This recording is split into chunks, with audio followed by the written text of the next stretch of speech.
Yo, what's up guys? It's Jeff, and here we have the new 8th generation iPad. And based on all of the tweets, posts, and articles on the September event where this new product was released, I didn't really see too much buzz around this new device from Apple. Now, that's pretty understandable given that this iPad looks identical to the 7th generation iPad from last year, and there aren't really any design changes to really catch your eye. But this new 8th generation iPad is actually super important to the iPad lineup because it's currently Apple's most affordable, full-sized, non-mini iPad experience, starting at just $329. Now, there's not a ton of upgrades and fancy specs to go over, but I did want to share with you why you shouldn't overlook this new 8th generation iPad if you are in search of a solid tablet experience. So let's go ahead and take a look.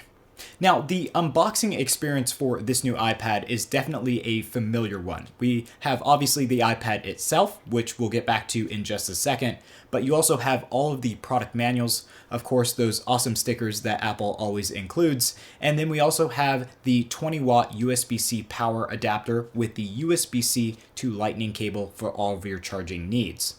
As for the iPad itself, we have a very familiar design with the nicely curved and thin chassis, but you also have a beautiful 10.2-inch Retina display, which still has some of the best color production in a tablet screen, and an added bonus is that that display is super sharp, so everything appears super clear and it's really nice to look at.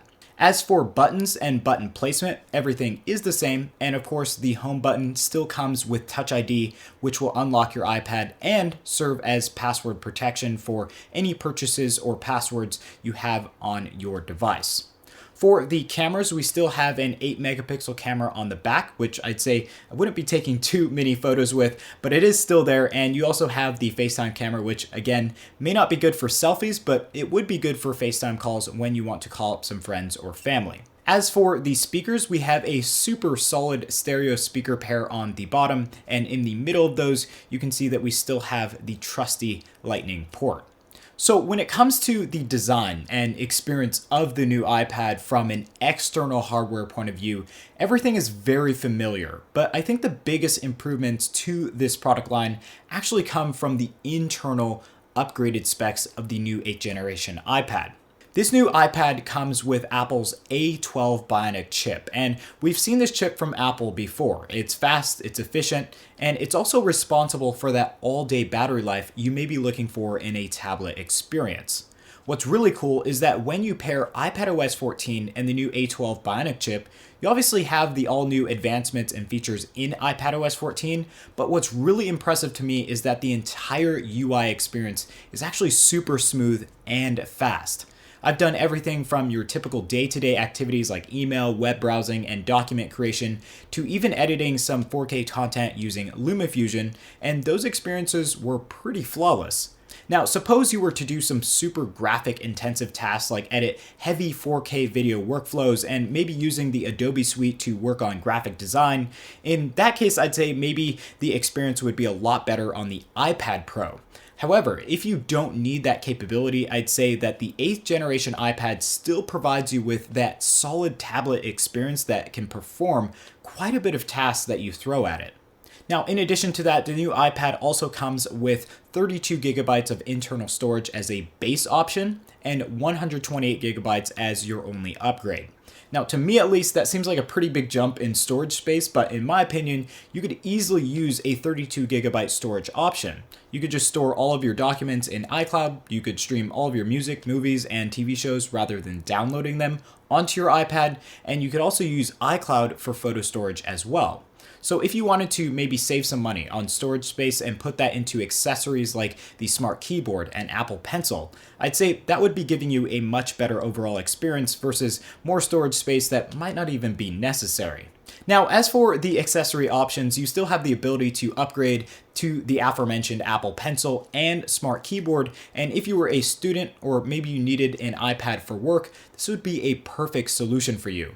For students specifically, the Smart Keyboard gives you that proper typing experience while propping up your display, and the Apple Pencil can make your dynamic note-taking or your basic drawings a really simple experience. I really love that experience of the Apple Pencil and the Smart Keyboard.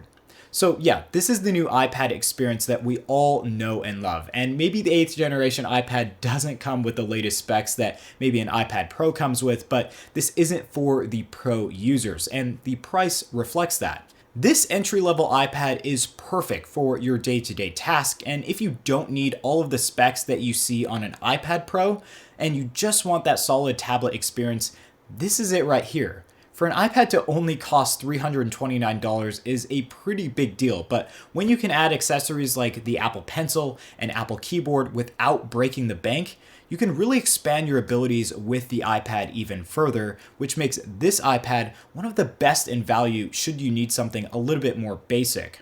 So if you are a student, or maybe you just want to ditch the super heavy laptop experience and have a really smooth and fast experience on an iPad, I'd say that you shouldn't overlook this new 8th generation iPad.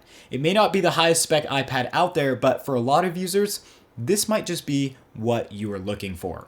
So guys, I hope that you enjoyed today's review of the 8th generation iPad. And of course, if you want to stay up to date with the latest and greatest, make sure to hit that like button, get subscribed, and also hit that bell button to stay up to date on when we release new content. If you want to follow me on Twitter, you can do so at JeffUpdated. And another thing to check out is the new Updated podcast, where we discuss things that really aren't discussed here on the channel. So that comes every single Friday, so stay tuned for those links down below for more information on that podcast. But anyways, guys, thank you all for watching today's video, and I hope to see you in some upcoming content. Until then, I hope you all have an awesome day.